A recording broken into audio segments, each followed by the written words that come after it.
What it do, snackers, snackettes, and snack X's? It's your boy Gage. I'm in the house with Sin and Jokes, and Yes, you sir. are now tuned into Loading Snacks Weekly, where we get together once a week, talk about things that are happening in pop culture. And today, Jokes, we're going to talk about some of our favorite black characters from video games.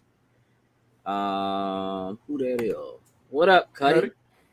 We're gonna talk about our impressions of the PlayStation State of Play from last week. We haven't had a chance to discuss that on the show. We're gonna talk about Xbox exclusivity, what's happening with it, what's going on with it, and some more. But before we do that, Jokes, you have a job to do. So if you would please get that Beacons link up for everyone who is currently tuned in, so that they can find us everywhere we are, doing everything we do, and Sin. You, Yes, sir, sir. have a job. Yeah, so let's shout out our top tier patrons, starting with Anthony Cunningham, Marcus Houston, Susan Dortch, Tyrone Carson, Meticulous Skin, Alex Lee, Ellis Mbe, and Kermit Ferguson. Thank you very much. We truly, truly appreciate it. In fact, we do. It is true that we do. If you happen to enjoy what it is that we do here, what's up, Doctor Who? We would greatly appreciate it if you would shoot over to patreon.com/loading snacks and patronize us there. There is some exclusive content that is already there. There is more exclusive content coming. What's up, Heather? As our newest podcast,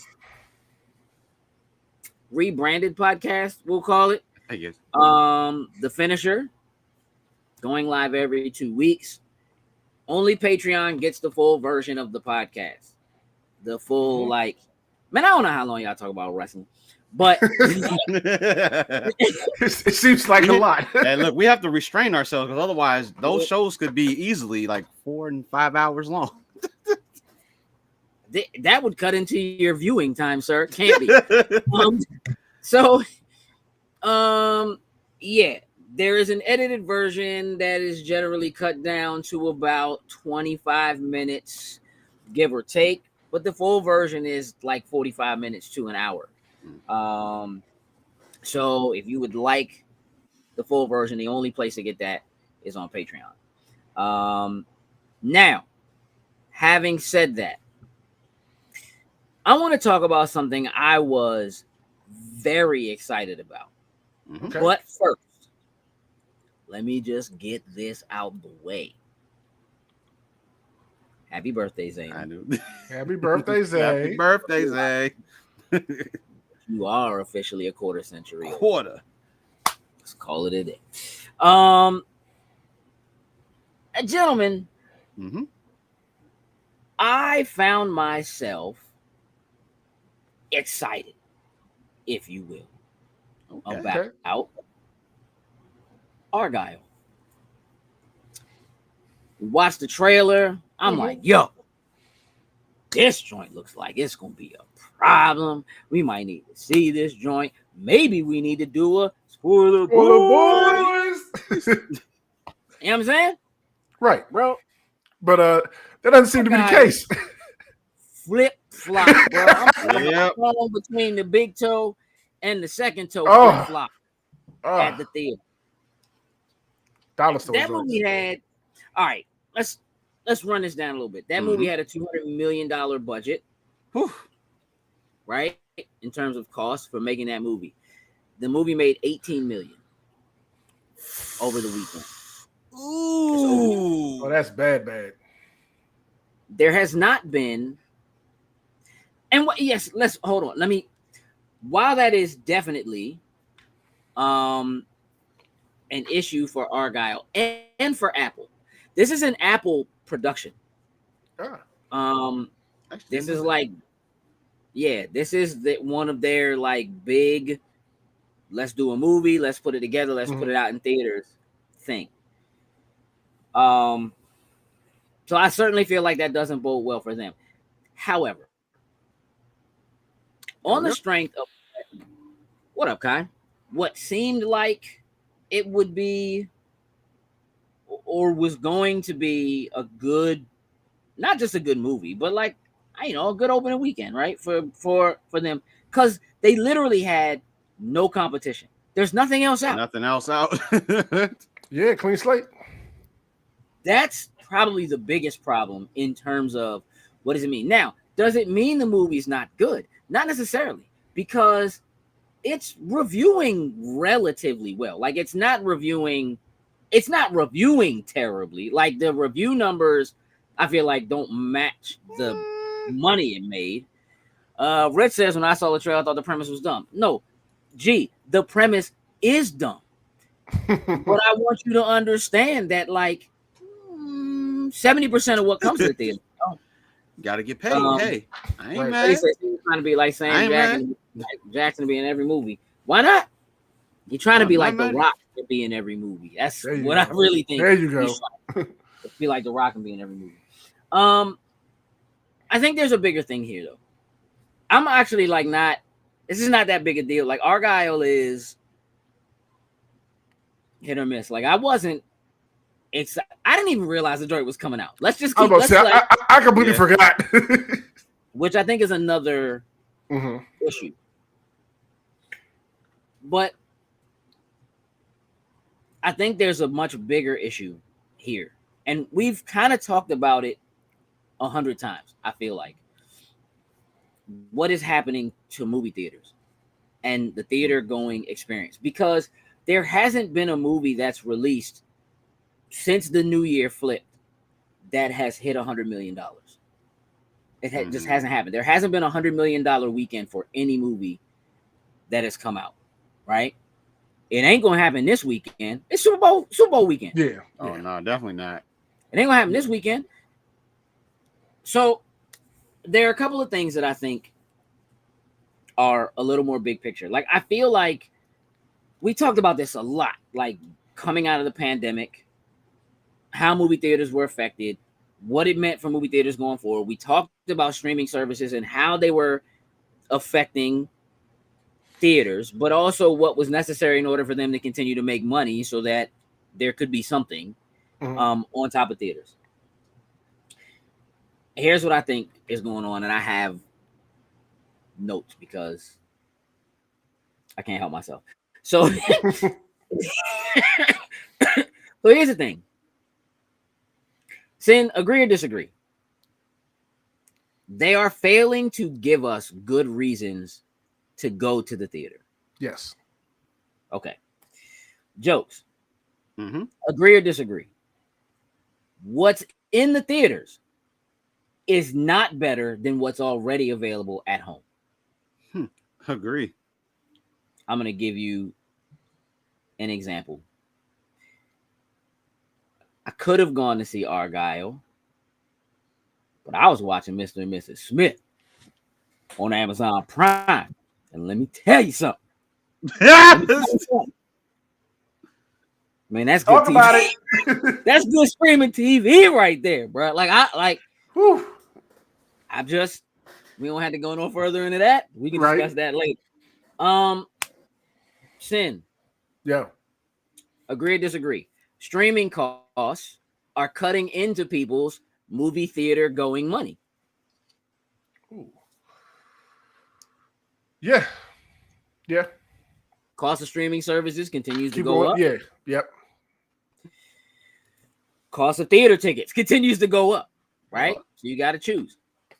Rich said the Beekeeper reviewed well. There's another movie coming out this year that's like the exact same thing, except the guy's like a mechanic instead of a beekeeper. Yeah.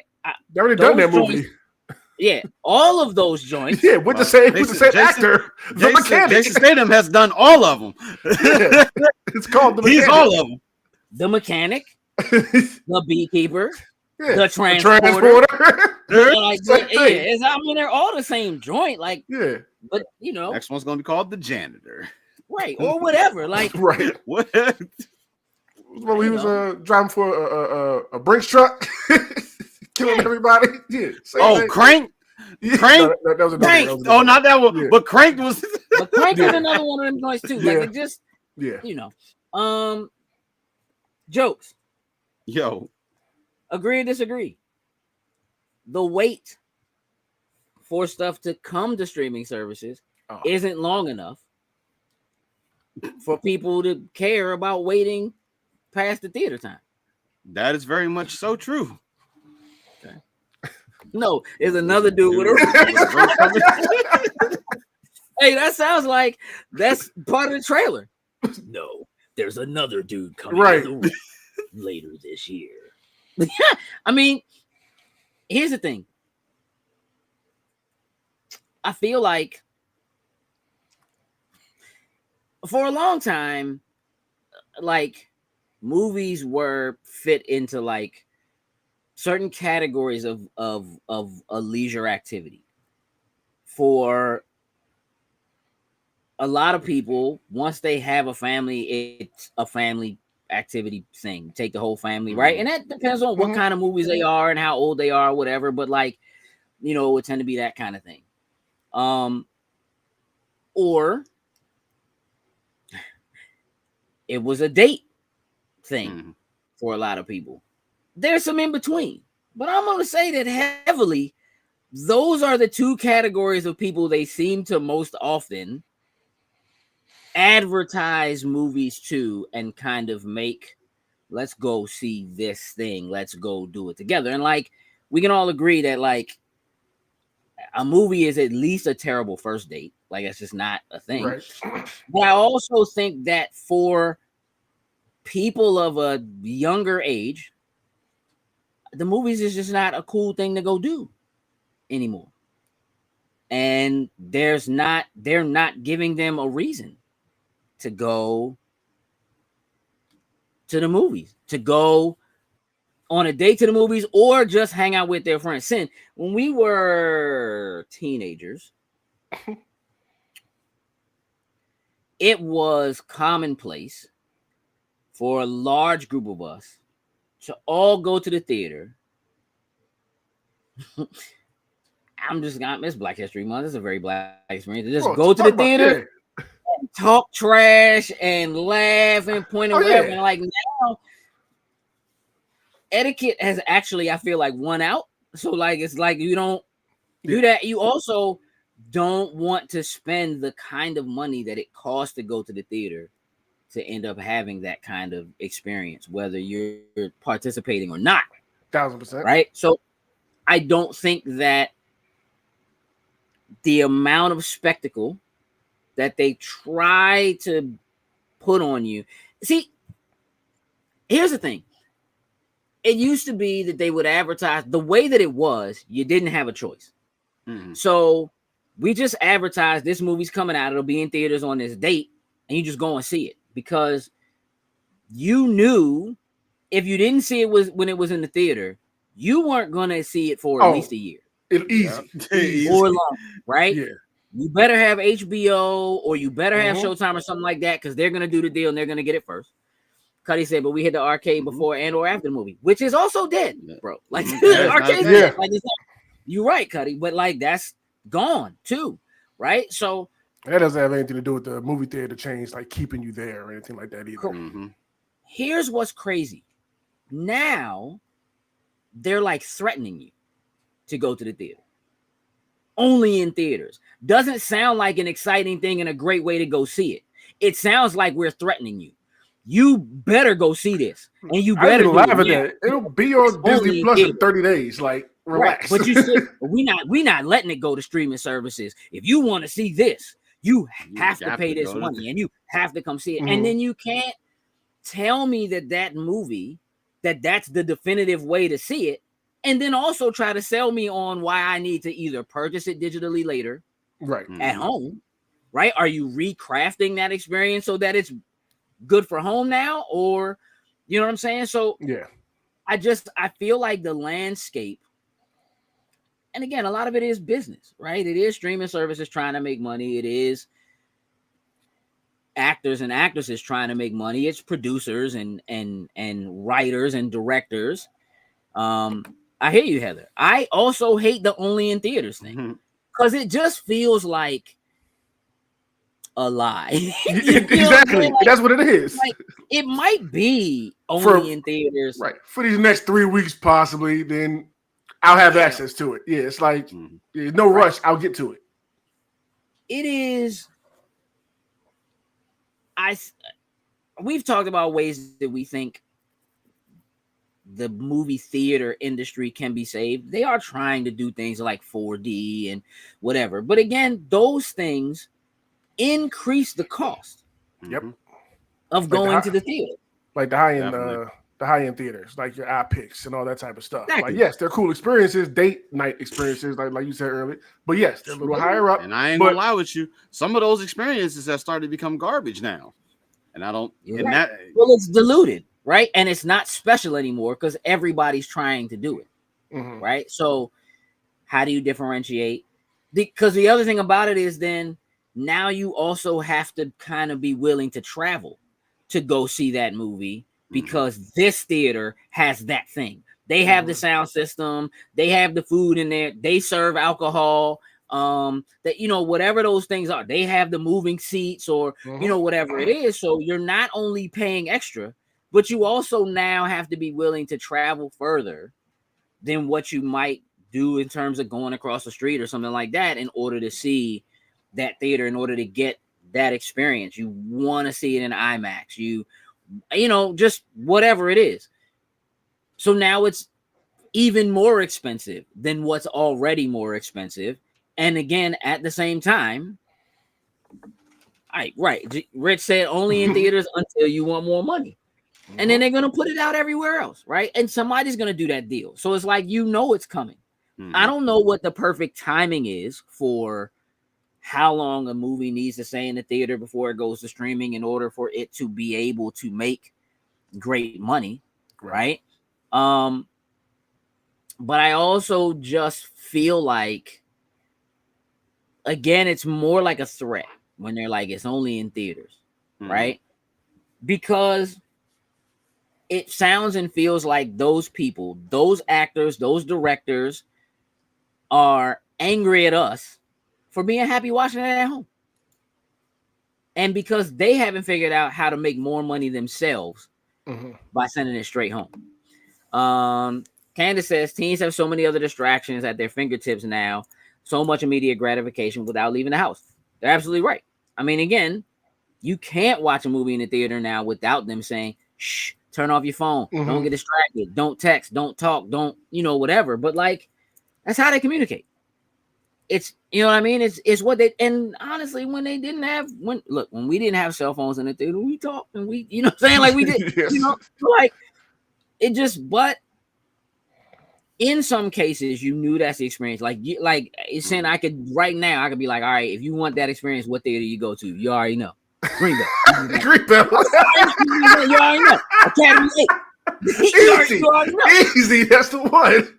If you don't want to deal with that, you go somewhere else. You know what I mean? Like go Calverton. Yeah, go out there. Yeah, that's what you do. So like, I feel like a lot of the. I also think that a lot of the movies that they're trying to make now, there's this big push for things to quote unquote not have CGI. There's this big push against the superhero blockbuster explosions and blah blah. Like there's this big like push against that. And the problem is that the kind of movies that it seems to me they want to make that don't have that, they've never had the kind of box office draw that those other movies have had. Right. So you're certainly not going to get as many people in the theater buying tickets. Right. You're not. You can tell a great story and it can be a great movie, a tearjerker. It can have all of the elements that make it a wonderful story. That doesn't mean it puts butts in seats with popcorn and Raisinets. And I don't know why I said Raisinets. Like I don't even know where that came from, but whatever. Like people do it. Oh man, what's the Raisinets? He's had a conversation recently about Raisinets with somebody. That's probably so. Yeah. Me? Yeah. Absolutely not. You call somebody. You on the side. Ew, yeah. Ew, you do what when you go to the movie theater? What is wrong with you? It was one of those type of conversations. What you get when you go to the Raisinets? What's Chocolate and you? raisins? What's wrong with you? And an icy. All right, that's fair. That's fine. You know what I mean? But like, you get icy anywhere. Yeah, look, I mean, I think there are a lot of other things that people could be doing with their time and their money. And because there is a strong enough alternative that is already costing people money to the theater for that experience, watching at home, streaming direct, in 4K, with surround sound or whatever. Like, for real, people don't even care about surround sound anymore. Like, they just like, you know what I mean? Like, it's pictures pretty, decent sound whatever. bar, just decent sound. There. Like, I think that convenience compared with, like, if I'm gonna go out, I want to go out and do something I can't do at home. Get some version of an experience I can't get at home, and threatening people with only in theaters. And again, some of it is wording, but there's been so much kind of like pushback and so forth to the streaming landscape and so forth that like now it doesn't feel like a selling point. It feels like a threat, right? Like, you better get it out. It's almost got that old school Disney vault kind of feeling to it, where it's like, yo, Disney, you know, you could just keep selling Beauty and the Beast. Like, you don't have to over and over, right? And people didn't know that was a thing. Once people found out that that was a thing, that they purposefully sold it for a short period of time, then got rid of them because they wanted you to watch it over and over again to the point where it's broken. Your VHS tape don't work no more. Your DVD is scratched. So when they put it back out, you have to buy it again, right? When people found that out, then they started to advertise it and make it a thing. It's going back in the vault on such and such date. Oh no! Snap. I gotta go get it this show. Right. I ain't gonna lie. I was in that boat. I understand that. So was everybody else. I sold movies based on that for a long time, Jokes. We would have many conversations. Hey, we had many conversations. Selling you movies. Real talk. You don't have that now when all of those movies are on the streaming service, though. Yeah. The vault is away. You just have to pay monthly to get it. To get the vote, yeah. You know what I'm saying? So they don't have that. It doesn't feel like they're giving you a selling point because the theater isn't saying, here's the best place to come watch it. The theater isn't saying, yo, it's only going to be here. You need to come see. It's not even like, and maybe this is the thing that's going to end up coming, but they want to make money so bad that I don't know that they'll do this. But it feels to me like theaters are almost going to have to do what streaming services are doing and say, this movie is only available to see at AMC theaters. You must go to a Cinemark theater in order to see this movie. You must, you know what I'm like, and that then they're advertising something, they give you something special or whatever, maybe. That says it's not just the cost of a ticket, but you're raising that and the cost of, and I'm gonna let the ice. Just the ice. Yeah, let me get a small cup of ice. Like a small cup of ice. Yeah, that's $7. A trip to the movies is in fact an investment. It really is. It's an investment. Even if you're going by yourself, it's an investment. So why would you do that? What other experiences could you have for about $100? Let's just be honest, right? By the time you do 2 tickets, popcorn, drinks, and maybe something else to eat there, you're in that realm. You're close. And if you got a family, forget it. Right? Yeah. So what else could you be doing with $100? Other than, even if it takes an hour and a half, which is about what most movies are. Honestly, $100. You could go see it. It is in my day. Back in my day, you know, I worked at theaters, like trailers, 10 minutes of trailers, that's it. Mm-hmm. Now you're paying way more money, and they're just showing you commercials for like the first 30 minutes you're there. Mm-hmm. Yep. Straight up. So you're paying to watch the ads. Do they go to all right, well, if you pay this much, no ads. Ad-free version. Yeah, do you get the ad-free version? No trailers, no nothing. Just movie starts. Oh God. Yes. Nah, I still want trailers because some of the trailers gonna be fire on the big screen. Yeah, but bro, really? Some of the trailers are gonna be fire on the big screen. AM joints are fine on your phone. It's how you watch most of them. And then you go home and you watch it again on your bigger screen, on your nicer screen. Like, you know what I mean? If the trailer is that good for you, like views mean everything, right? You go, you look, how many times has this trailer been viewed on YouTube? Mm-hmm. It's a big deal, right? Candace said plus gas to get there. Nah, I see it at home with my own snacks. Bet 100%, 1,000%, right? So like for probably the last decade and a half, if it's not a giant summer blockbuster, I don't go to the theater to see it.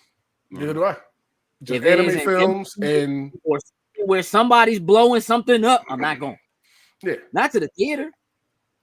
Not most of the time. I had a couple. You know what I mean? Like I saw Scream 6 in the theater. Mm-hmm. I could have waited. Like, you know what I mean? No, like it wasn't like, you know, and that for me, for us, is more about needing to see it and wanting to be able to talk about it right away. right. Mm-hmm. Right? Like, fear of missing out, right? Wanting to be able to be a part of the conversation early or not wanting to have it spoiled jokes ahead of time. But I don't know that this is gonna get fixed. There's so much other stuff to do. Yeah. Now that people are mostly okay with going outside, with being back out in the open, they're finding ways to spend that money in places and in ways that don't lock them into a room with a bunch of other people they don't know. Mm-hmm. Which is like, maybe that's also some sort of a backup symptom of having been stuck in a house, some sort of a cabin, you know what I mean? Just cabin fever. That just like, if I'm going to go spend that kind of money, I don't want to be there doing that. Cuddy says, yeah, to the point we only catch cheaper showings. I got you. Them Tuesday joints. You know what I mean? I mean, them Tuesday in the morning. Yeah. I mean, that's, again, there's some things that you want, maybe, again, like you can treat it like an outing, but you almost have to treat it as part of the outing and not the outing. Right. Because I don't think they're giving you a good enough reason. And I don't think they're going to be able to keep giving you a good enough reason to do it. I just don't. I don't think theaters, if they don't change the model relatively quickly. It needs to be an event. Something like that. It does. But how do you do that across the country? How do you have an event for a movie? Maybe mini premieres, something like that. Bro, like that's just like the public can get into and put on something nice for or whatever. I mean, they kind of do that already with like screenings and stuff. They kind of do that already where people from the public can really get in a little bit early. They're not buying tickets for my guy. But those screenings are generally free. Right, that's what I'm saying. Yeah, I'm talking more like something like opening weekend type of thing, or like that Friday or something. Like they hold something to jack up ticket prices, have people come in, take a bunch of photos, like all that type of stuff, and then get dressed up and go in and watch the movie. What would it take you? What would it take to make you do it? To try to do something like that with to attend what you just said, yeah. For me to attend, if somebody else wanted to go, I would go one time probably to try it out, something new. But then depending how it's all done and executed, that depends on if I come back or not. Yeah. I'm gonna ask you a question. Do we really care? Like, does it matter? If movie theaters tomorrow just was like, we tapping out, will we care? It's sad, but no, because I'm still going to be able to either consume one way or the other. They're going to get it to us, whether it's an inflated price, an inflated digital price, or they say, "Hey, this is going straight to 4K Blu-ray, DVD, or whatever it may be." It's going to debut on Netflix. It's going to debut on Amazon Prime, stuff like that. Like, okay. I mean, I honestly have a feeling that movie theaters as a whole, I'll give it 3 or 4 years. I think they're going to be more like going to the drive-in. That's an event. Yeah. That's special. It's nowhere near as expensive. And you're seeing multiple movies usually, like at least the one out here. You know what I mean? You seeing at least 2 movies usually if you want to go to both. But like if you don't, you still are getting a better deal on the cost. Now you got to travel. But you're sitting in your own car, you listening to it on your car speakers. It is an event. It's a thing. It feels like you're doing something special when you do that. So it's not the same. And I feel like movie theaters are going in that direction where they're going to be more like drive-ins, where it'll just be like, that'd be fine.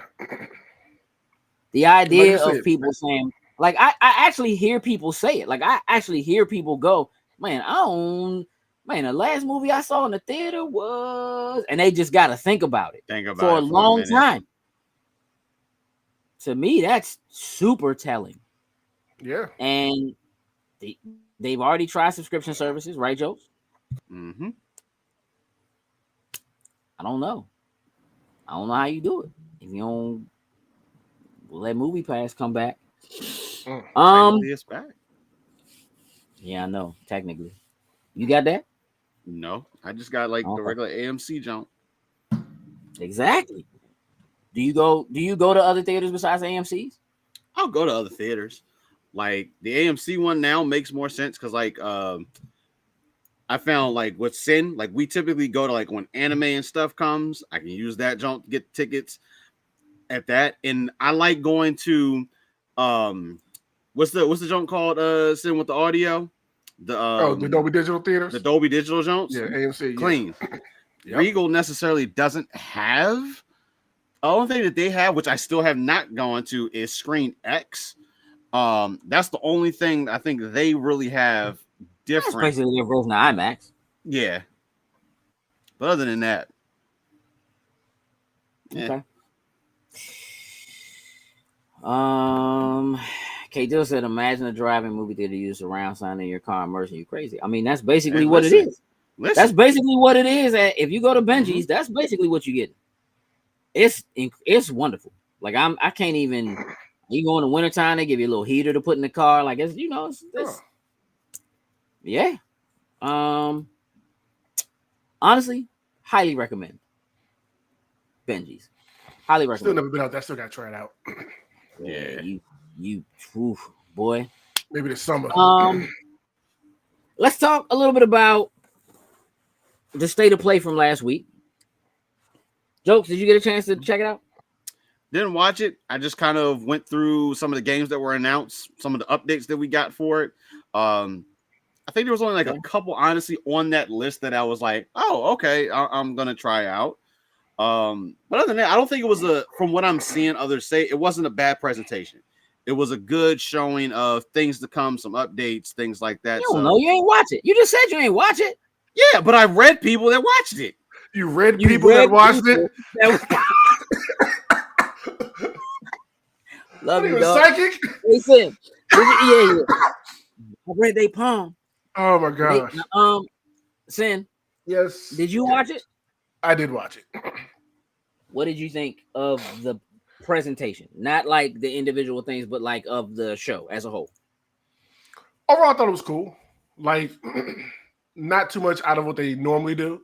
Like, they just kind of stayed in their lane. So it was fine. And the fact that the stuff they were announcing, I would say a lot of it, I am like looking forward to seeing more of or playing when it comes out. Like, helped with me like just enjoying the overall state of play. So I will tell you that what I think about it was, I think there is a change coming. Hey, birthday girl. What's up? What up, birthday girl? Oh, lady. I think they're listening a little bit. I have found State of Plays to be cold and just not very inviting. And they put Herman in front of people, had him actually come out and speak. They had, I can't think of her name, but they had the other young lady that came out. Yeah, that's you, Sam. Come out and also speak. Like they showed a person. Yeah. And they introduced things and talk to you about, had somebody say, hey, I'm so-and-so from PlayStation. Here's what we're doing. Here's it, like, which I feel like is needed. I think that's the thing about PlayStation that they have been lacking since like early PS4, definitely PS3 showing their personality. Yeah, like having it, at least having someone. And like, yeah, when they would have Jim Ryan, like Jim Ryan's just cold and like it just like you don't believe nothing that dude's saying. He just always looked like he didn't care about being there at all. So I will say that like I like that adjustment in presentation for them. As far as what they showed, obviously the biggest thing is Death Stranding 2. You know, it got outed a little bit early. Death Stranding 2 on the beach. I would love to show that trailer right here, right now. However, it's like 10 minutes.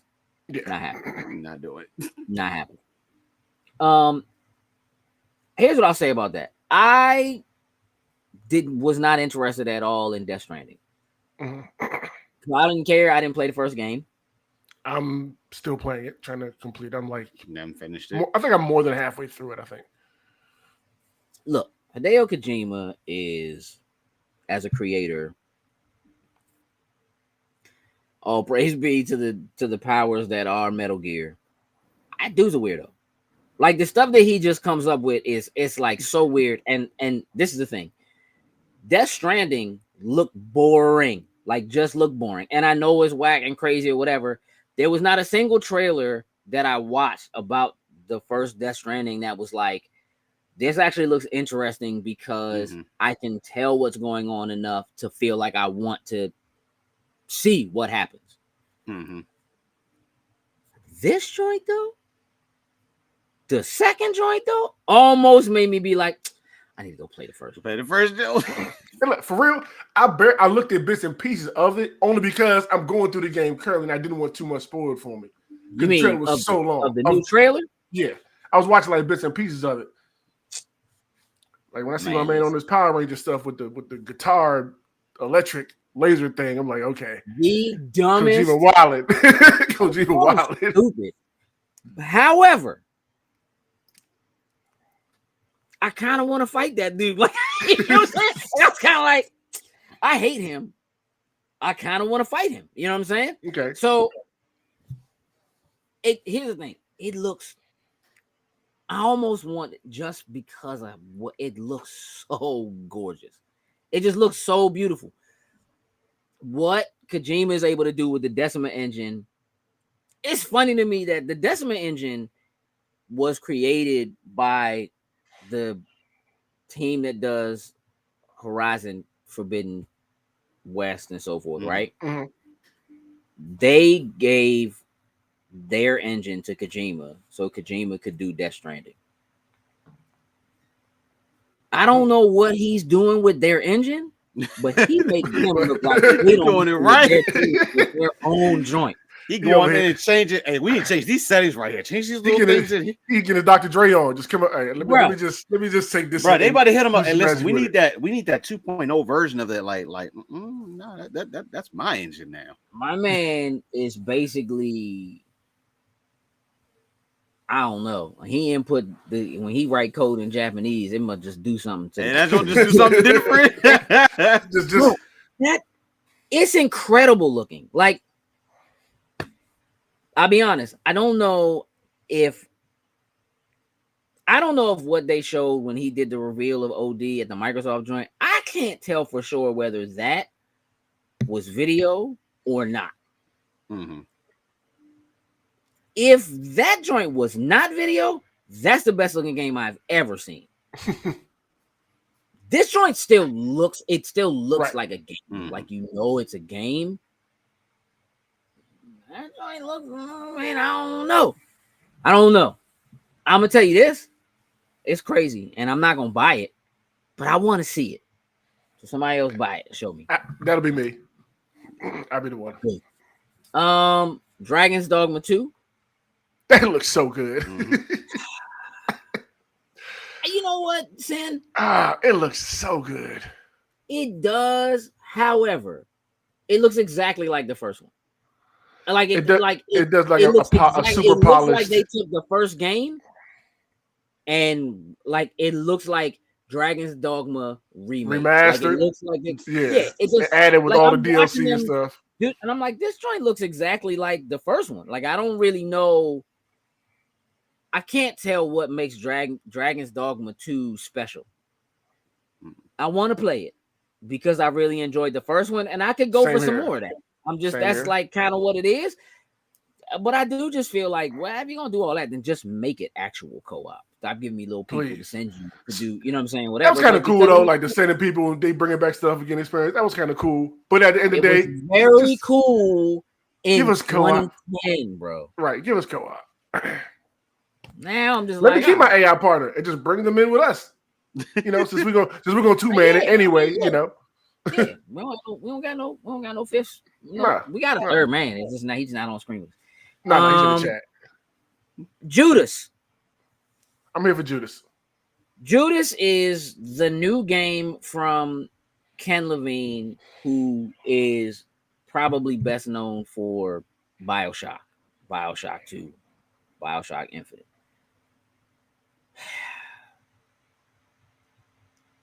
I'm gonna be honest, I'm really not that impressed because it just looks like BioShock to me, but this time it's in space. It's the spiritual successor to BioShock. It's BioShock in space. It's probably cool. It might be good. But I think BioShock is so special in what it was by putting in a world, in a city, underwater, with the big daddies and all that, like, and the little sisters, that it was such a special thing. I'd almost rather have them remake BioShock than give me something else that's pretending to be BioShock but in space instead of underwater. Like, it just does. It just really. It looks like you got plasmids. The powers look like they're the same. The characters, the movement, whatever. It all looks like the same thing, and that just didn't excite me. Obviously, I would hold my judgment until people get to play it and we see what the story really is. And it looks like there's multiple characters to choose from, and so maybe that will make it a little more exciting. But like right now, I'm just like, I mean, all right, you could have just called the joint fake BioShock, and it'd have been like, all right, fake BioShock. Yeah. Rise of the Ronin. Okay, just said BioShock was before time. It was, which is why doing it now, it's now past its time. That was so long ago. Like, that joint was probably 10 years ahead of its time, and we're like 15 years removed from that now. So like now I'm just like, all right, well, we did that already. Send Rise of the Ronin. Day one. As long as it reviews well, day one. I'm not sold, bro. I'm not sold. Like, the mechanics look a little clunky to me. I want this joint to be dope. I've been waiting for a Tenchu since the last one. Whenever that was. 18 years, something stupid. I don't know. Something like that, yeah. Something like that. I want this joint to be dope. I don't think this is going to be it. I really don't. I want it to be. I don't think this is going to be it. Stellar Blade. That's the day one. I like what I saw. I need to Stellar Blade. Nope. Terrible, dog. All right, Sam. Let's talk about Stellar Blade, bro. Yeah. You missed that one. Yeah, I liked what I saw. I'm intrigued. I want to know more about it, more about the characters and everything. Like, it stylish action, open world. Like, it looks up my alley, and I'm dying to get my hands on it. Yeah. Yeah, so like that trailer, I mean, I don't think it was a good trailer. I think it was a very bad trailer. Like, it just seemed like, I don't feel like that did it. Like, what I saw the first time they revealed that game made me more excited about playing that game than what they have shown me now. Because basically, this trailer was like, oh, you want to go to shops and buy stuff? We got shops. Oh, you want a skill tree? We got skill tree. Oh, you want to talk to characters? Guess what we got? Characters. Oh, you want to fight using a sword? Man, we got a sword. Yeah, like it just was kind of like, are you looking for a video game? Guess what we have? It is this. Have you not played Bayonetta? Play this instead. It just feels very same. K. Dill said, gaming industry is the same as the movie industry. Old stories, concepts with new spins for a new audience. Yeah. I mean, look, there are new experiences that happen. I think that there have to be better ways to, Stellar Blade to me looks very old, tropey, circa 2003, 2005, put a girl in a sexy thing and give her a sword and watch dudes flock. Like, it feels very much like that kind of a thing to me. I honestly feel like the visuals look incredible because it's 2024 and we're on PlayStation 5, Xbox Series X, 2090, PC. Like, it looks great because of those things. Nothing about it looks new.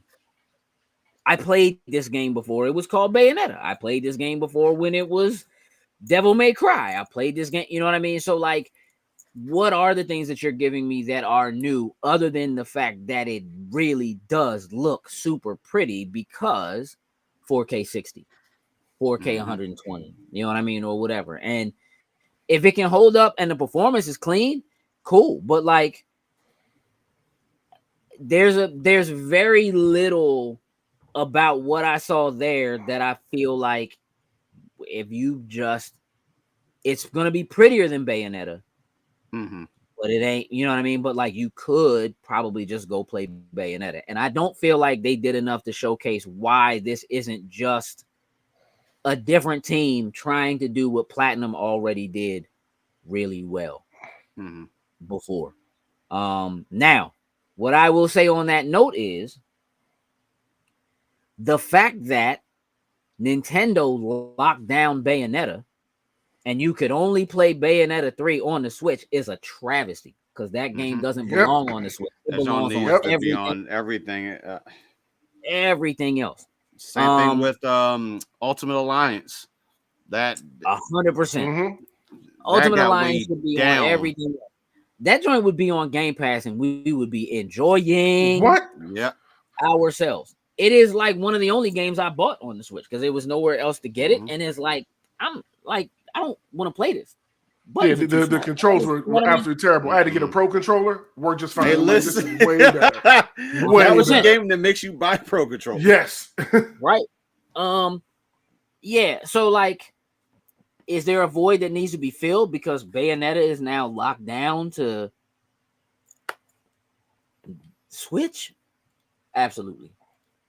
Is it a travesty that Stellar Blade will only be on PlayStation? Yep. We're right back in the same boat. You know what I'm saying? So like, it's kind of the same thing. Outside of that, man, look, the only other thing, to bring Kojima on and have Kojima announce that he's doing a new stealth action game. Silent Hill 2 looked terrible. I'll keep that a buck. The Silent Hill game that they released for free, that's like the fake new PT. PT that was. I downloaded it. I didn't play it. I'm scared, and Zayna won't play it with me. So the short message, that's what it is. Yeah. That's cool. Like, it's good to kind of see Konami trying to do something. That's how I felt. I saw it. I was like, oh, cool. I'm happy for the Silent Hill fans, but I'm not touching it. Like, cool. 100%. That Silent Hill 2 joint looks like, that joint does not. I said she'll just turn on the lights. I mean, that's cool. We don't got to play in the dark. What's up? Kojima announcing he's basically doing a new Metal Gear that's not Metal Gear. Not Metal Gear. Right.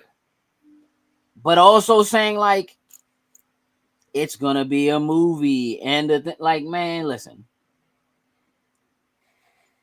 Just make it and show it. Just make the like, game. Make it and show it. Like having them like do the whole thing where they have like they did this thing where they use like a drone and they pan out of the joint all the way back to show that they're at like Columbia Theaters filming the joint. You see the new name for the like, I don't know, whatever. Zayna said, I watched gameplay. The fans are unhappy. The connection is really weak to the franchise from what I can tell. I'm not surprised because, to be honest with you, I think Silent Hill's pretty weak to begin with. It ain't Resident Evil. It just ain't. If they'd have been able to get PT out, they probably would have been in good shape. I don't know, bro. Asen, what's the joint? I know it's scary, and so you're gonna be like, I ain't playing that joint. What's the joint? The scary joint? We taking the pictures? Fatal Frame. Fatal Frame. It ain't no Fatal Frame. Nah. Silent Hill ain't even close to being Fatal Frame. Fatal Frame is like, all you got is a camera. Y'all can have that. Then let me tell you something. I forgot about this. I was not going to talk about this on the show. I forgot about this. Hey, dog, they're remaking Clock Tower. Oh, they redoing Clock Tower, dog. Inform me, what is Clock Tower? Because I definitely. Oh, This man. game you ever played in your life, bro. That's all I'm saying. All right, Sister Man ain't no damn joke. That's what it is. All right, Sister Man coming for you, bro. I'm intrigued. Hey, we about to boot that up and just watch jokes play. Oh my god. I'm good. Hey, listen. All right, so look, here's the thing. The Clock Tower we played wasn't the original. The original Clock Tower was on SNES. I was about to say, that's not showing up on. It was PS1? a 16-bit side scroller joint or whatever. Nah. Hey, listen, the joint. That's the joint, and that's what they're remaking. I'll find the PS1 game. I'll boot my PS1 up and actually play that joke. Dog. Let me tell you something, Joe. Hey, look. Let me look right. You are. Boy, you are asking. All they gotta do is just remake that one, dog. Just remake it. Oh, I know. If this joint is successful, I bet you they remake that joint. please. Man, let me tell you. No, not buying the good God. It's expensive, ain't it? Oh, I mean, I go to DK Oldies. That's all $200.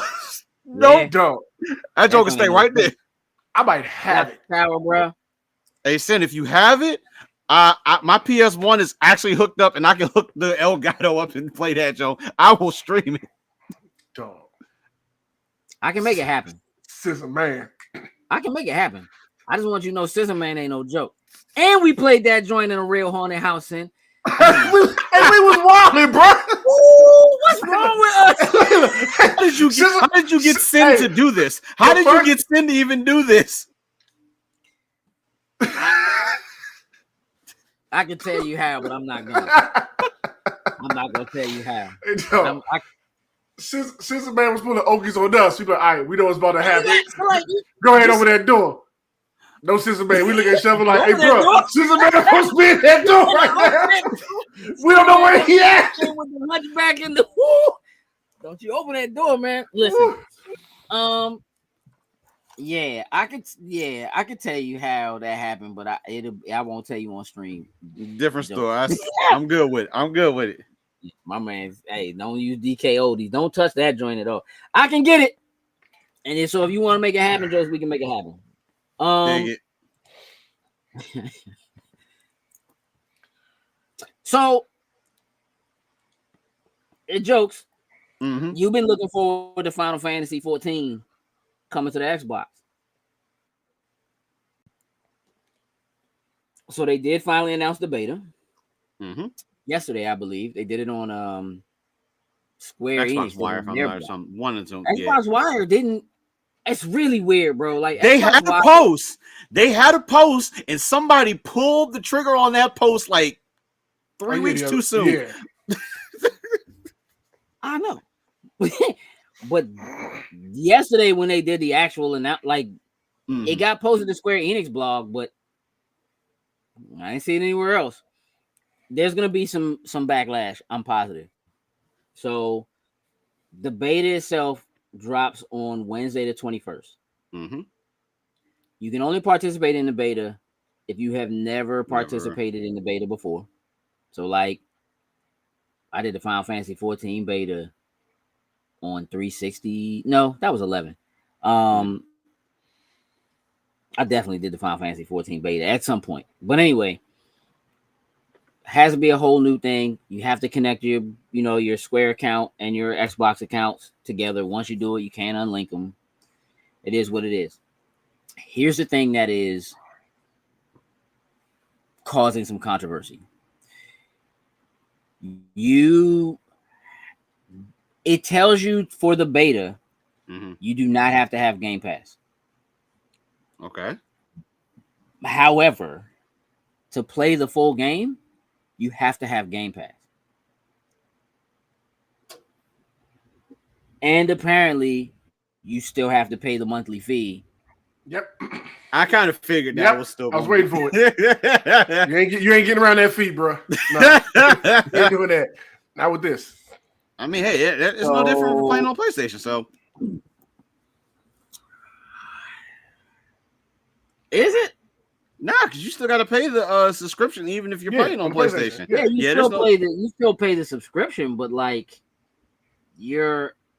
So I think what the issue is, it makes it sound like, and this might not, it could just be the way it's worded. It makes it sound like, you know how they rebranded Game Pass to like replace, and they removed Xbox Live Gold. So in order to play online, you have the Game Pass core, right? Got you. Okay. And so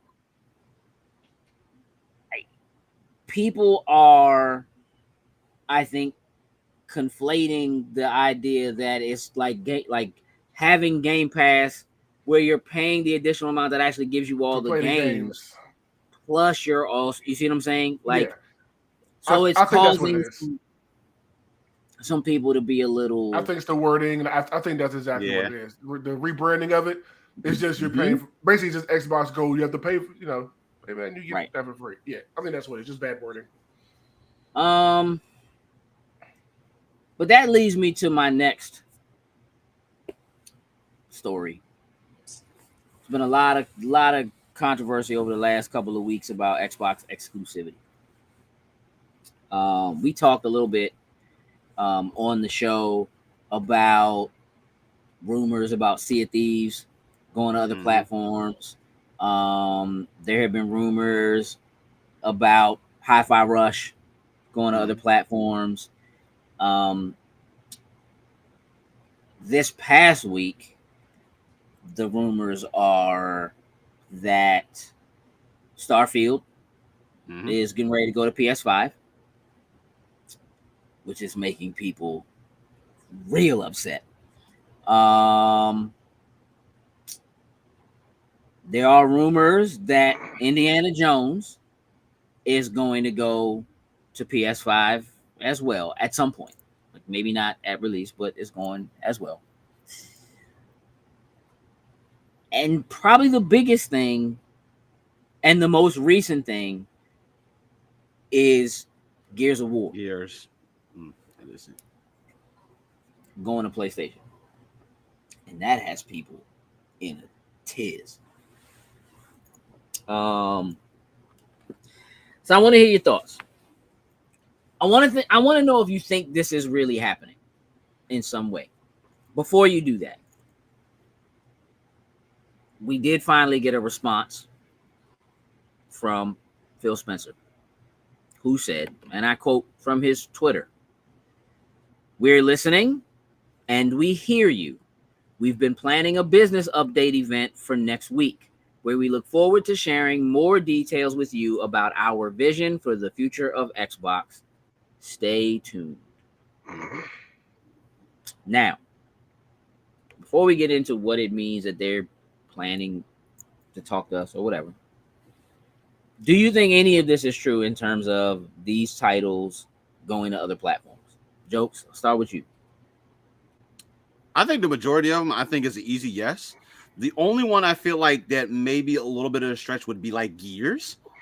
But at the same time, at this point, it's like you're going to open this up to a world of people that normally wouldn't be able to access it and play it. I mean, obviously, Game Pass PC is there. I think it's an amazing thing, and I know a lot of people, the gatekeeping, we've talked about that numerous times. But being able to get this in front of a batch of people that honestly never would be able to play it is pretty cool to think about. Indiana Jones and Starfield, to me, they just sound like titles that would be multi-platform right out the gate. Like, technically Starfield was going to be PlayStation, but obviously Bethesda acquisition and all that type of stuff. I feel like those shouldn't really be too much of an issue. Like, it's always good to have. There's Halo still out there. Like, you have your Forzas. There's still games that I feel like that are going to be core Xbox that probably will never make the transition to another like PlayStation for the same example of it. But I don't think some of the other titles should be helped. I feel like you'll want to keep, some games. Like, there's some games, titles I feel like that will just be the home platform of like being on an Xbox or being on the PlayStation. And I don't think there's anything wrong with keeping a few of those titles close to home base. But I still think being able to branch out and let other people being able to interact and have these adventures with some of these games that, let's just say, for example, someone that will never buy an Xbox. They are a PlayStation loyalist and they will never buy an Xbox. But let Gears come over to PlayStation. I guarantee you they're going to play Gears because of the fact that there's a part of me that disagrees with that wholeheartedly. Like, there are people who I feel like, yeah, just because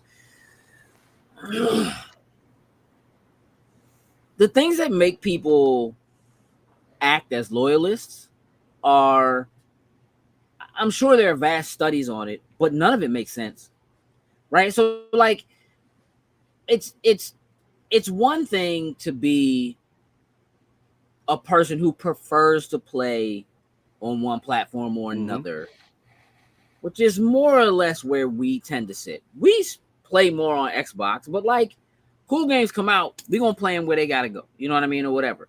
If something comes out on both, generally I'm going to play on Xbox. I prefer the controller. I actually like the system and the way that it looks. Like, I prefer that. But I have a problem playing on PlayStation. I don't have a problem playing with PlayStation. Now, I have problems with some of their business practices, but I have problems with some of Microsoft's business practices too. So that it is what it is. But like, the person who is like, I would never buy a PlayStation. I mean, buy an Xbox, or the other way around. I would never buy a PlayStation, right? I bleed green. You know what I'm saying? I bleed blue. The kind of people that are upset and like angry to that extent, right? Like, I literally had somebody say to me, if Microsoft buys Call of Duty, I'll never play Call of Duty again. Guess what? They bought it, right? And that was like, yeah, but like, if they buy it and it's still on PlayStation, right? And it's not different, nah, I'm not doing it. Oh, okay. That's just ignorant. You know what I'm saying? But they exist. So like, that person who you're like, they're like, I would never, you know what I'm saying, buy an Xbox. Those are people who hate Gears of War and have never played it. And are just like, I'm not doing it because it's a Microsoft thing, right? Or it's an Xbox thing, right? So I do think that I mean, look, percentages, what that really means in the grand scheme of things is probably little to nothing, right? Because it's a lot of money being made on both sides of the fence. But I do think that there are people who, like, if you put but again, at the same time, my bigger question to you was, why do you feel like Halo would never cross over if Gears will? Because Gears wasn't Xboxes at first? Because Halo wasn't Xboxes at first. Halo was Apple's at first. And Microsoft was like, swoop. You know what I'm saying? put it on the box. It is easily a thing that is identified with Xbox and Microsoft, but so is Gears. But Gears was an Epic title. That was an Epic game. They had the exclusivity, didn't go anywhere else, but it was a third-party exclusive. Then they bought the IP, right? They got the IP, so now they're the ones who are making it. Sam, where are you on this? Do you think any of this is true? Do you think any of these things are going to other platforms? I can see it being true. I can see them toying with the idea of putting some other stuff on other platforms like PC, like PlayStation. I don't think all their stuff move over, right? But Indiana Jones makes sense. That's a massive IP with a lot of fans. So having eyes in more places could definitely, bring in the money. Sea of Thieves, I think would be a smash. You throw it on, throw it out there on the other platforms. And they see what they did with Minecraft, you know what I mean? And they see what Fortnite's doing. So it's a game like that's kind of like a no-brainer. Not mad at it, even in the slightest. And I think the people, like you said, that were complaining like, oh, I'll never play any of these games because it's a Microsoft thing. They're small in the scheme of everything that they're willing to make by doing these moves. And Joe said that more eyes, more people get to play them. I'm not seeing a problem with it. And to those people that don't want to play it, just because when your friend group starts playing Gears and they get into it, like most likely you'll end up there. So stay over just there. Yeah. Oh nah, you ain't want to play no Gears with us. Stay over there. When they're in the Discord in the group chat and it's popping and you sitting on your hate bag, just you're like, well, let me. The first one's on sale. Let me just try it real quick. And then after that night, keep your money. After that night, you're in. You get that first quick reload. Woo, you're in. Hey, listen, that first. Hey, listen, they hear that first chainsaw and then active reload. what was that chainsaw? Like I just saw the dude in half. Yeah, I mean, look, I think that I do think that this is a problem.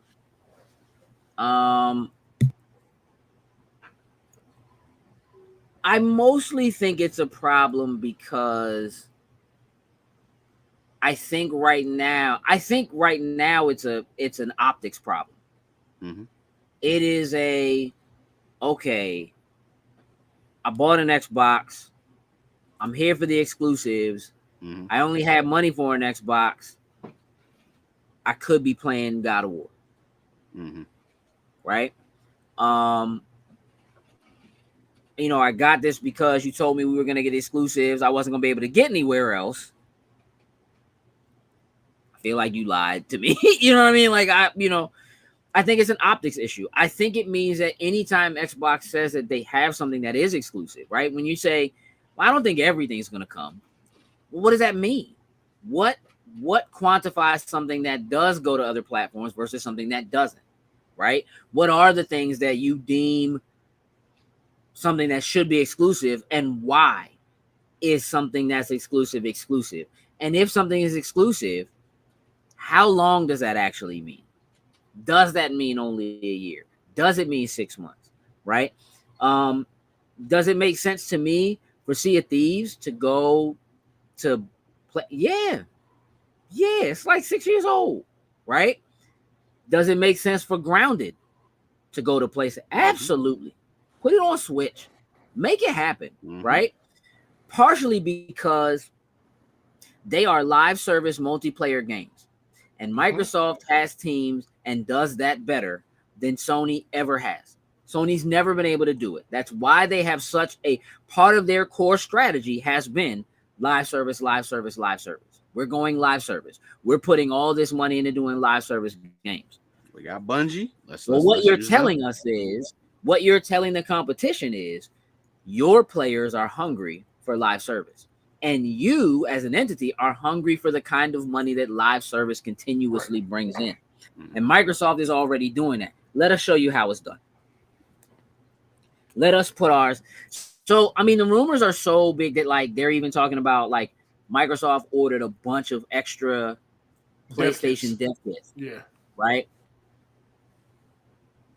So, probably. Right?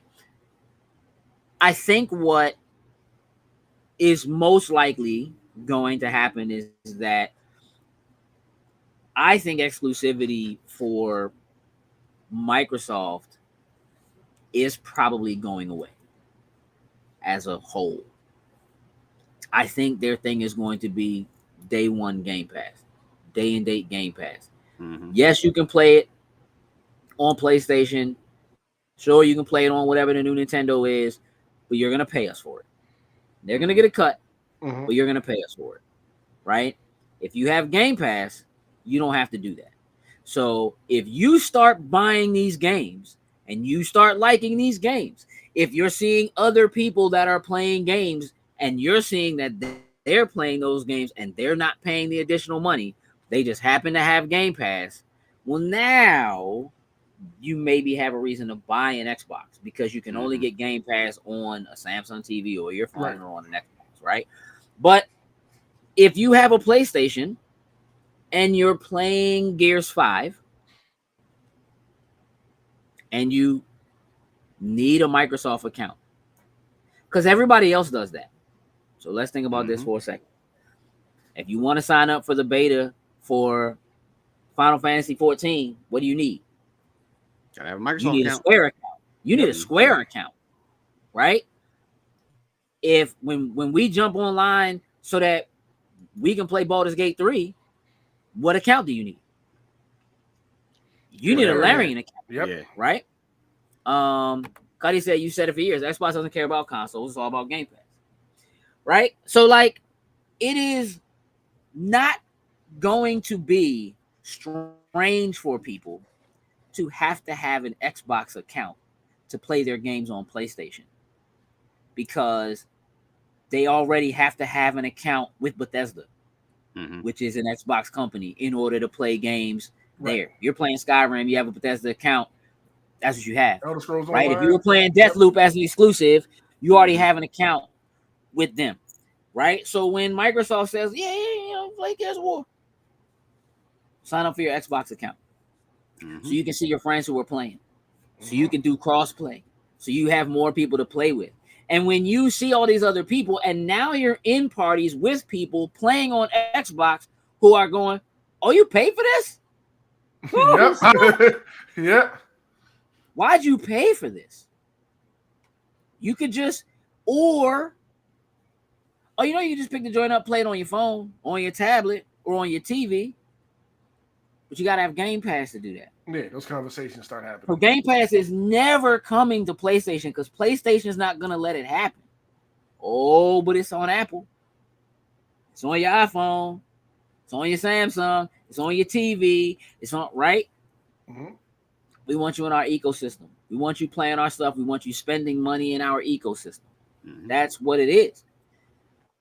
And as that happens and starts to trickle, and PlayStation starts to go, man, we really got to get these live service joints kicking. Like if they're, Bungie, owned by Sony, but literally said off the break when they got purchased, we're allowed to make our games and put our games wherever we want. Can Sony make an adjustment to that? Maybe somewhere down the road. Probably. Right. But Marathon, I'm sure, is going everywhere. As a live service game, they want to make that money. Like there's money that's coming in from Minecraft. Minecraft's still one of the best-selling games on the planet. There's money that is coming in from Minecraft that Microsoft is going, hey, dog, can you imagine if we put this show everywhere? Can you imagine if Sea of Thieves was on PlayStation? What? But I also think, right, that some of what their plans were, like Phil Spencer said, we lost the console war. It's not about that anymore, right? We're in third place.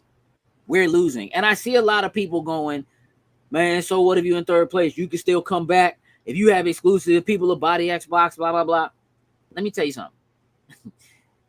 For a third place position, meaning last place, because there is nobody else, right? There's only 3 of them.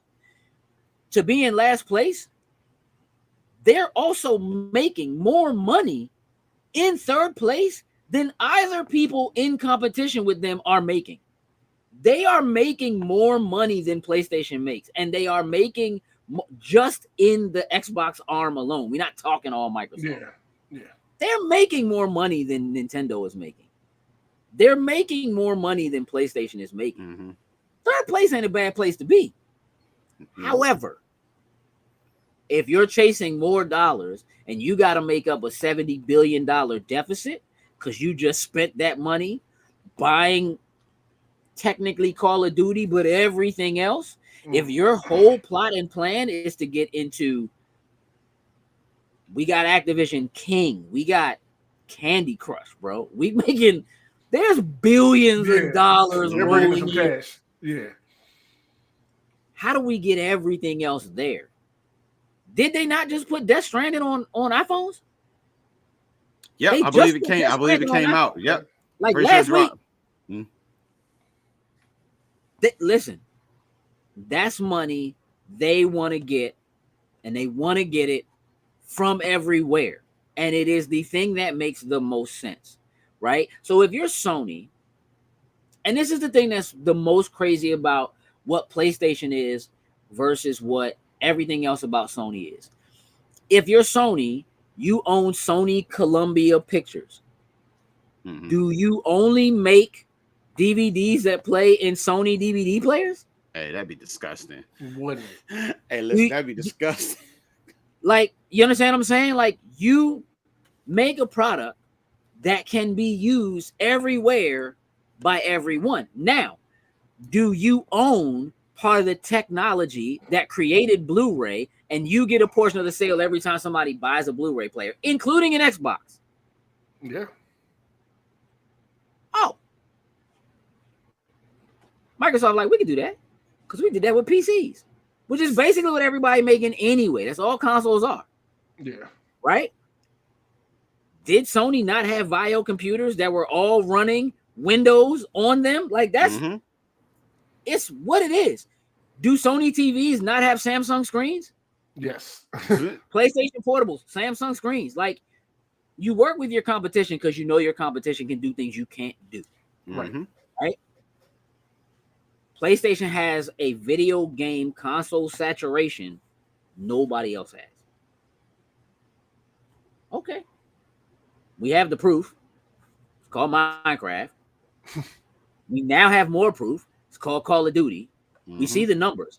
I think that there was information that came out from that trial as they were trying to keep Microsoft from being able to buy Activision Blizzard King. That they didn't want out there. That Sony didn't want out. And Microsoft was like, for real? Yep. Y'all spent that much money making, for real? Y'all spent that much money just to keep such and such off our platform? Okay. That's a point. So y'all do have money to burn. You just burn it to keep people from being able to play where they want to, right? Which is with us. That's cool. Got something for you. You understand what I'm saying? Like, and I just think, like, now they're just like, yeah, I honestly believe. Now, when Phil comes out and he says, we've been planning a thing, we hear you. We've been planning a conversation, right?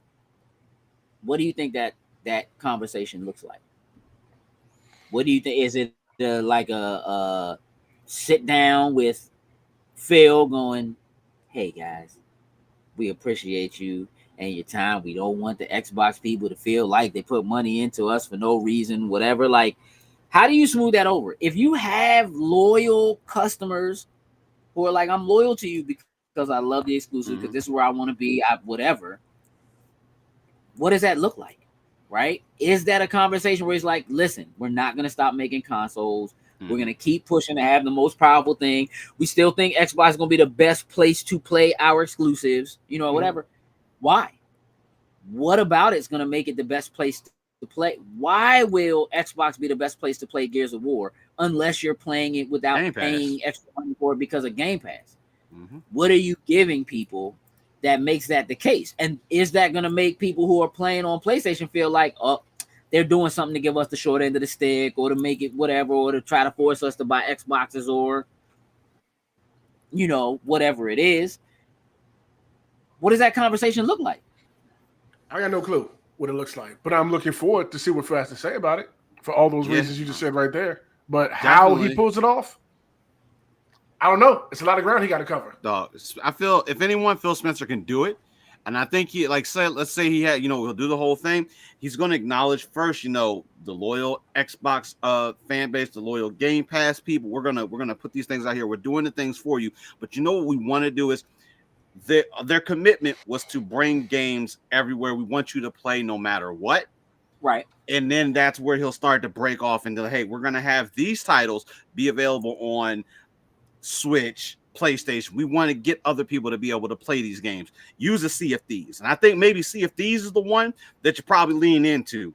It's like it already has XYZ millions of people playing it. But when we also expand it out to these other consoles, we're going to have that many more millions of people. And now because of that, we're going to add this additional content that's going to be able to engulf having even more players in the ecosystem.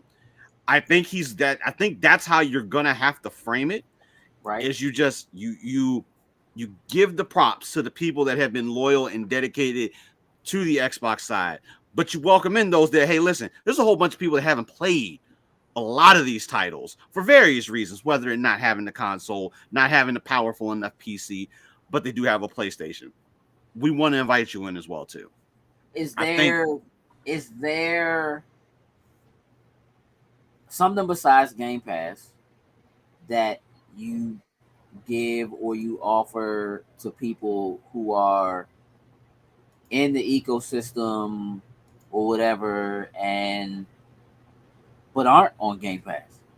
Is there something that, like, do you get some sort of an additional discount if you're buying a game? You already get a discount on the game if you want to buy it and you have Game Pass, right? Mm-hmm. But like, is there a world where, we're gonna take Gear 6, it is going day and date, it'll be Game Pass, you don't have to pay anything extra, you get it day and date Game Pass, you can buy it for $70 on PlayStation, but on Xbox it's $60. Like, is there a world where, like, because you are buying it on Xbox instead of buying it somewhere else, we're going to give you a little bit some more sort of a discount. You get some incentive, right, to do that, even if you're not playing on Game Pass, but you are buying it through our ecosystem, because we are taking a much larger cut. Like, we're not losing that percentage of money that we, like, if we sell it on PlayStation's taking a 30% cut of everything we sell. Right? So if we're selling it on Xbox, we're not losing anything. No. So we can afford to take a $10 hit, you know what I mean? Yeah. Or whatever it is on our own. So if you don't have Game Pass, but you are buying on Xbox, yes, the game is available everywhere. It's going to cost you less if you're buying directly through us. Hence, here's the new Xbox Series, whatever, with no disc drive on it. Download everything. You don't own anything, right? But here's the new joint that's faster, stronger, whatever. Because to me, now you have to address this because those rumors are so active and probably so true, when really the conversation that you were planning to have was probably, now that the acquisition is behind us, here's how we're going to get the Activision games out. Here's your Tony Hawk. Here's your Crash Bandicoot. Here's what's going on with Call of Duty. Here's what's happening. Now you're going to be able to play Candy Crush in Game Pass on your TV. You know what I mean? Like, they still haven't addressed, when they bought Bethesda, within like 2 weeks or whatever, they had a little campfire, sit-down conversation. We made this purchase to bring exclusive games to wherever Game Pass is. That's what they said. How he backtracks that, if that's changing, hey, listen, landscape's different now. Here's what it is. For a lot of people, they're going to view it as landscape super different now. Now you have Call of Duty and you can take it away. Now you can do Tony Hawk and you don't have to give it to them. Now you can do Guitar Hero and you don't have to give it to them. Now you can do, now you can do Crash Bandicoot and they don't have to have it. You can give it to Nintendo and not give it to PlayStation. You can take their old mascot in Crash Bandicoot and own that joint. Like, you know what I mean? Like, you can do so many things that would/should drive people to buy your consoles and be in your ecosystem. How do you word that so that not only can you bring in new people, and give them an incentive to be in that ecosystem, buy into the and or not leave it. Mm-hmm. You know what I mean? Like, if you're like, screw it, I'm selling my Xbox and buying a PlayStation. Cool. If I'm gonna be able to get all my other games, but like if you're in the ecosystem, if you got Game Pass right now, all those games you got access to, you've been playing, you ain't getting rid of that. Nope. You're not getting rid of it. Andrew, listen. You can have that Gex Remaster, man. You can have that thing, man. I'm not. We'll see what happens when Phil, talks to us next week. Again, I imagine that was really supposed to be about here's what's going on with Activision. Here's what's going on with Blizzard. Here's what's going on, whatever. They made the changes. Some people got fired, removed, let go. They put new people in positions. I'd imagine that they were going to do, here's an introduction. This is the person who's running games on this side. I'm sure that they were planning something like that anyway. But now they have to address this situation, right? And talk about, what's going on with that. Here's what we're going to do. We have some characters we want to share with you, or some of our favorite Black characters. It is Black History Month from video games. Sin? Yes, sir.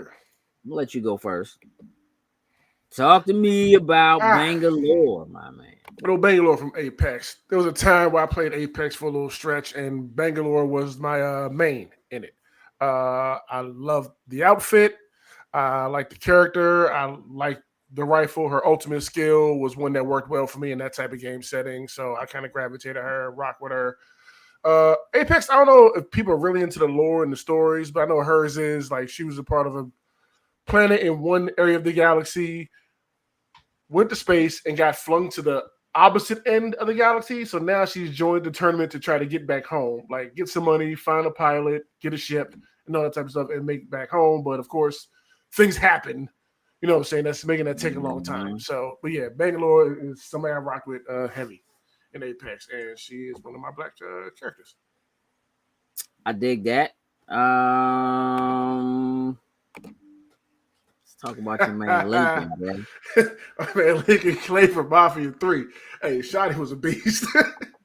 100%. He was a beast. Like, open world game, Mafia 3. Like, if you want to, I would suggest going back and playing if you're in open world games or stuff like that, like a Grand Theft Auto. I want to go back and finish it at some point, but yeah, he was dishonorably discharged. It takes place back when, like, the Black Mafia was running in like a fake New Orleans and stuff like that. I think they call it New Bordeaux. But yeah, he gets into, he's living the mafia life when he comes back home from the army. Him and another family go do a heist. It all goes well, but spoiler, they turn on him and kill everybody. So now Lincoln wants payback, and he's going to take everything from every family out there, build up his own, and kill everybody in the process. That's pretty much the gist, but it's a really fun game. He's a dope main character. Like, he's very, very thorough and serious about his work. Yeah, I would highly recommend playing that. Never played. If you haven't ever played, I mean, even if you play the other Mafia games, Mafia 3 was a bit of a new take on the way that Mafia worked. It was the first time they introduced a Black character. It was also, he might be the first mixed race main protagonist in a video game. So that is also another dope thing about that character. Jokes. Let's get some of your characters up here.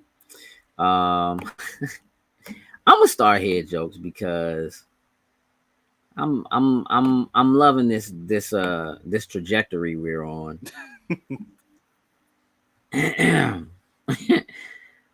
Talk to me a little bit.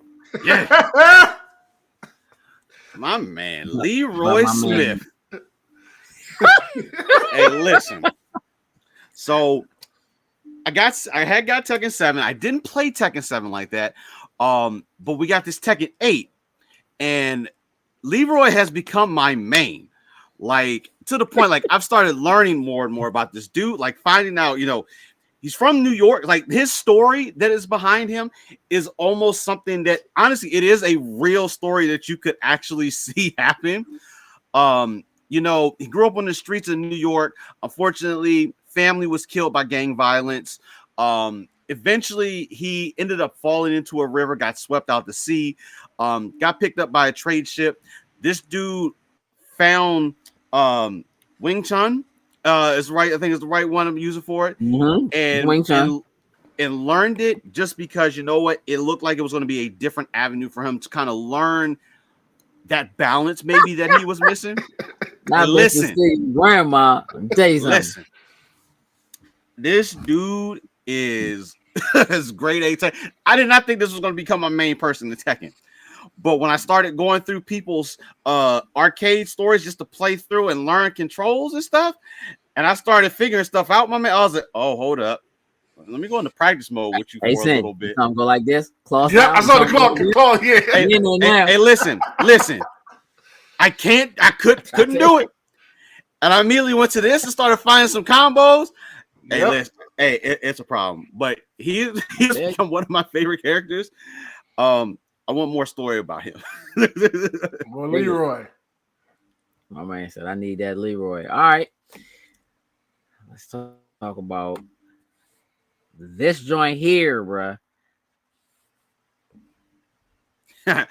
Seer Junda, if you haven't played Star Wars Jedi Fallen Order or Jedi Survivor, first thing, like just to kind of give you a small piece of her story, you know, she fell off the path. She cut herself off from the Force, so she wasn't in tune, wasn't looking at using it anymore. Fast forward to Jedi Survivor, I guess, spoiler alert, if you haven't played, I mean, the game's been out for a minute now, whatever. But she's one of the few characters that has fought Darth Vader, and I mean, put up a hell of a fight. Unfortunately, she did not survive said fight, but she found the path back to becoming a Jedi, you know, getting back in tune with the Force. I know we've seen different avenues, different stories in the Star Wars lore, but I think she's given us one of those stories that maybe I would be intrigued to learn a little bit more of her past, to find out how she really truly was like in a Jedi in the, I guess you could say, the prime days of being a Jedi. I think she deserves a spin-off story maybe that we can get. But I'm sure Force Ghost at whatever the next Survivor story we get, I'm sure we'll probably see that for her. Take it. All right, let's funny one. Saz. Final Fantasy 13 is one of my favorite of the Final Fantasy story.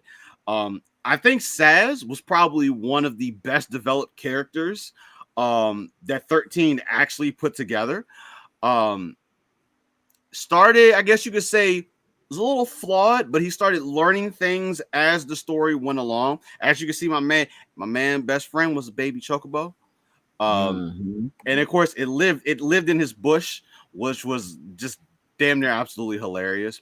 But Saz, of course, in the game is a father, and being a father is really what kept his strength going throughout the whole entire game. He got to a very low point at an instance in the game, to the point where he thought about taking his own life. And it really took the strength of the folks he had around him, his son, Baby Chocobo, to really overcome and get that. But I tell you, this dude is mean when it comes time for wielding dual pistols. He's Sin, I think he's kind of the Usopp in Final Fantasy 13. He's kind of the Usopp for those that watch One Piece in Final Fantasy 13. Yeah, I dig it. Sin, I picked this one because long nights with her. Well, Shiva, Alamar, Resident Evil 5, one of the few black female characters, protagonists that exist out there. One of the first, period. Sin and I played this game every day. I don't know. We you know, we beat the brakes off. Yeah. Yeah, like I feel like it's a little sad that they like really just kind of haven't gone back and revisited that. Like, really, she only existed in that one game. But I feel like she was a good, strong female protagonist to play across from Chris Redfield, who's a mainstay in Resident Evil. And Resident Evil 5 was a very action-oriented game compared to what other Resident Evils had been, and it was a very good game. We actually enjoyed it. It was just before they went a little too far off the rails with the action and did 6, and they kind of got themselves back on track with 7. 5, I think, was kind of that happy medium, and I'm glad she was there in that time frame. My man Barrett. I'm playing remake right now. Hey dog, I'm playing the demo. Black, single father with a machine gun on his arm, bro. My man Tim's. Hey, listen, the serious Tim's. Listen, taking nothing from nobody is all about we here to do a mission. We ain't taking nothing from the man. We here to get her done. It was like, honestly, man, Final Fantasy VII came out, to see a black character that was a good guy, that was one of the front runners, was like a thing that just had never happened before. Yeah, he's just like the Coltrane. And I'm not mad at you for having Coltrane. Coltrane is absolutely he's a dope character for sure. And I gotta give it up to my man Franklin. Look, I know that people want to see CJ. He's the one I had on my. He was the other one I had on my list. He's on my list too. He's on my list too. CJ's on my list. Here we go again. However, I feel like Franklin is the next step up from what CJ was. CJ, for what it was when it got released, it wasn't just CJ. That entire game was about the 90s West Coast Black experience, and it was extremely well done.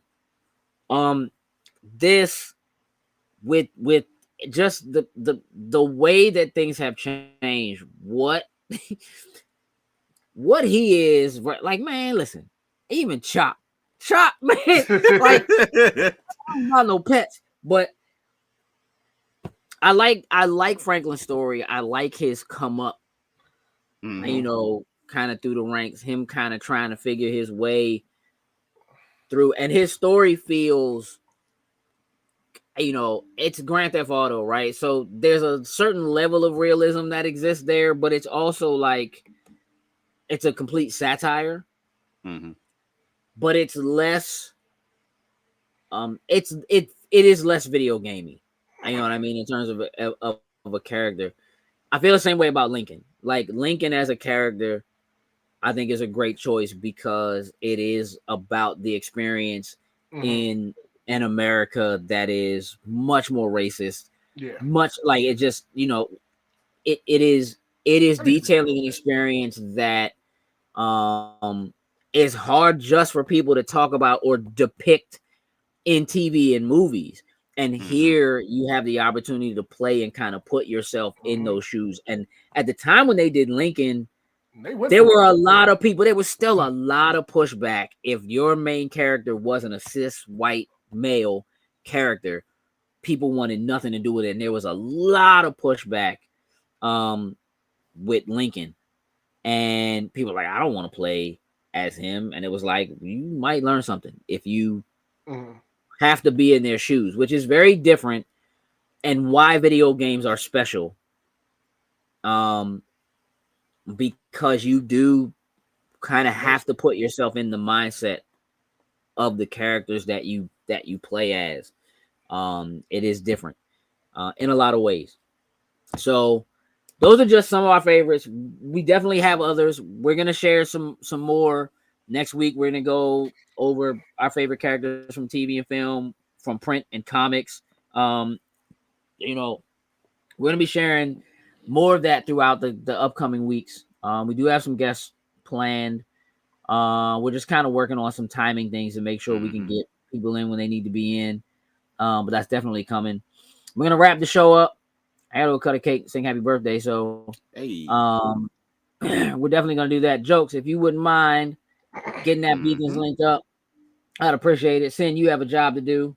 Yeah, so let's shout out our top tier patrons, starting with Anthony Cunningham, Marcus Houston, Susan Dortch, Tyrone Carson, Meticulous Skin, Alex Lee, Ellis Mbe, and Kermit Ferguson.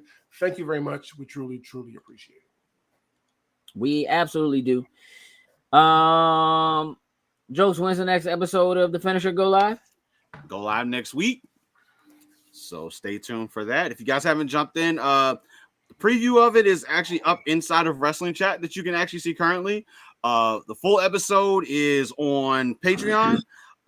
Just to give you guys an idea, the topics, one of them, are we looking at 2024 being probably one of the greatest years for wrestling ever? And also, it's funny, Sin, we talked about the 2K covers. There's been a change to it, so I feel like it may be a little bit of a revisiting of the conversation. Somebody both got covered. But just a couple of little topics that we went over in this last episode for us. So definitely jump into Patreon, watch the whole entire version of it. Let us know some topics you guys want us to talk about. That will probably become some of those that we will bring onto the show. Dig it. Sam, what's up with Thriller Park? Excuse me, Thriller Park? Yes, Thriller Park, Thursday, 9:30 p.m. We are completing season 1 of Kakaguri, episodes 10 through 12. So join us for that. That's going to be a lot of fun. Whether we go to season 2 or not, depends on how everybody feels once we're done with season 1. We'll figure that out with the end. So if you're there, you'll know right there on the spot whether we're going to continue going down this journey or we're going to branch off and go to something else. So 9:30 at in the Thriller Park channel on the Discord. We will see you there.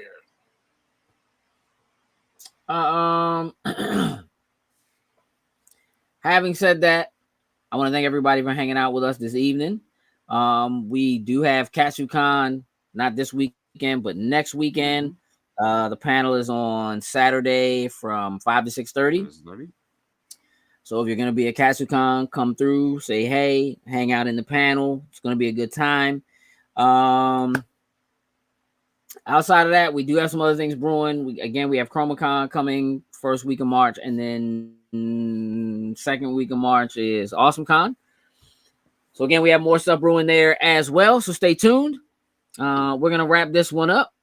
One more time, thank you for hanging out with us. Jokes, tell the people what I need them to know. Remember, y'all, just because you have a well thought out plan doesn't make it a good idea. With that, we're out. Toodles and loose.